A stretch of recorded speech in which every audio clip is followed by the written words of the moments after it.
I'm actually going to read an essay from a while back. It's from a blog post, and this is one that did not make it into my book, Anansi and Friends. But I was thinking about the theme for this month, and there's some things in here that I thought kind of fit with this spirit of social justice, and I think you'll see what I mean. And plus, there's been a lot of discussion about science and genetics and faith as of late, so that's all factors in here. This is from our Collective Genome, March 26, 2017. Genetics. It was the part of freshman biology that made the most sense to me. Maybe that was because I had a super cute TA who wanted to be a geneticist. So I paid extra close attention. I remember going into full melt when he called me Little Miss Recessive, because I had literally every recessive trait on the map, from blue eyes to fused earlobes to stinky asparagus pea. Sorry, that's probably a little too much information. The study of DNA has always fascinated me. In fact, that's what is shrinking Cassandra right now. That's what I named my tumor. AC and Taxol, from my understanding, shut down the DNA of cancer cells, so they stop replicating and eventually die. Unfortunately, they do the same to some healthy cells, which accounts for the bad part of chemo. Medical science and how advanced it has become in identifying the risk of and destroying cancer is nothing less than a miracle to me. In fact, science and faith have always moved in tandem for me. The way I see it, the more we discover, the more we realize we don't know, and the more remarkable the workings of the universe, large and minute, become. While waiting for these test results, I found myself thinking of the writings of Francis Collins, one of the original mappers of the human genome, a man of faith and a hometown boy. Shenandoah Valley represent, he writes the power of science, the magic of human intellect, and the faith that for him has tied it all together. I believe God didn't intend, he says, in giving us intelligence to give us the opportunity to investigate and appreciate the wonders of his creation. He's not threatened by our scientific adventures. We took Amy back to school from spring break last Saturday, and I had a few rough days before that, including a low white blood count result the same day as the other testing. The nurse practitioner wasn't too concerned. With each treatment cycle, the counts go up or go down before they go up. Sure enough, by the following Thursday, I was ready for my first Taxol treatment. The trip to take the firstborn back to Barnard, though, was a little dicey. It was snowy and cold, and I was tired and nervous about my immunity. I mean, New York City, what germ exposure could I possibly have to worry about? Mark suggested I go ahead and lick every surface of the subway car. I'm so glad I went, though. First of all, in the past week, I've gotten to watch both of my girls do what they love most. Amy played at Lincoln Center as part of an intercollegiate music festival. Sarah played her first 3 games of high school lacrosse. I don't care how cold it is, watching them take that joy, I just wouldn't miss it. The other thing that happened I'm grateful for was a visit to the Cathedral of St. John the Divine, right around the corner from Amy's dorm. We planned our trip to the city last Saturday quite carefully, managing to insert a 3-hour nap, 2 cab rides, and more sleep on the way up and down into what would normally be a marathon. Mark gets major brownie points for driving there and back, planning lunch, the performance, and the side trip to the cathedral in a way that helped this chemo girl manage to make a trip to New York and get less than 10,000 steps. Now that's a miracle.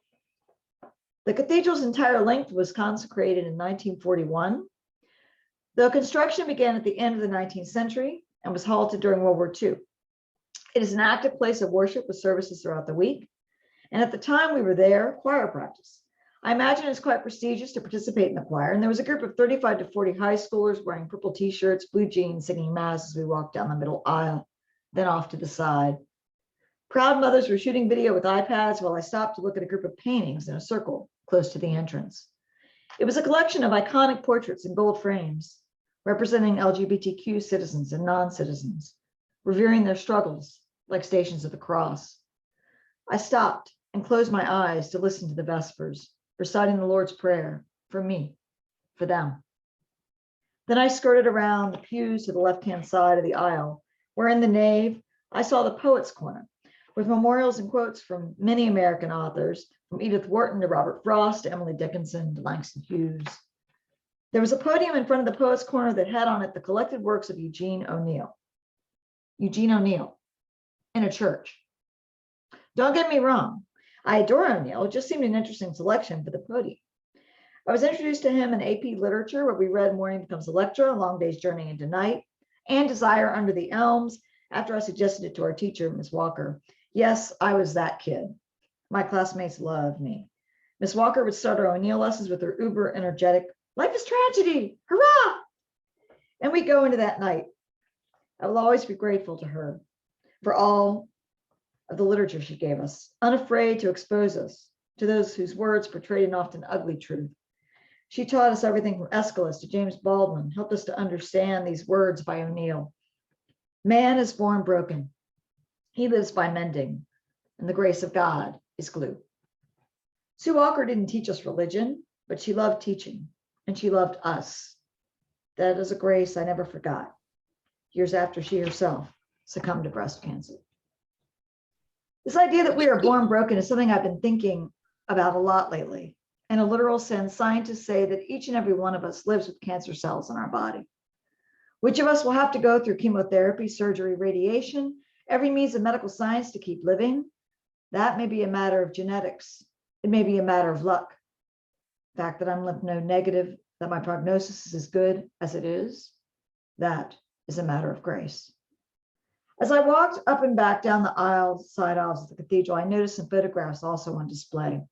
A Body in Fukushima is a series of images taken in the irradiated areas surrounding the Fukushima Daiichi reactors. It's a visual narrative of this landscape, formerly bustling with life, decimated by natural disaster and man-made contamination. The artist visited this area twice, in 2014 and again in 2016. The photographer and dancer in collaboration created art in this land partially reborn, but still uninhabited. The artist says, by placing my body in these places, I thought of the generations of people who used to live there, now desolate.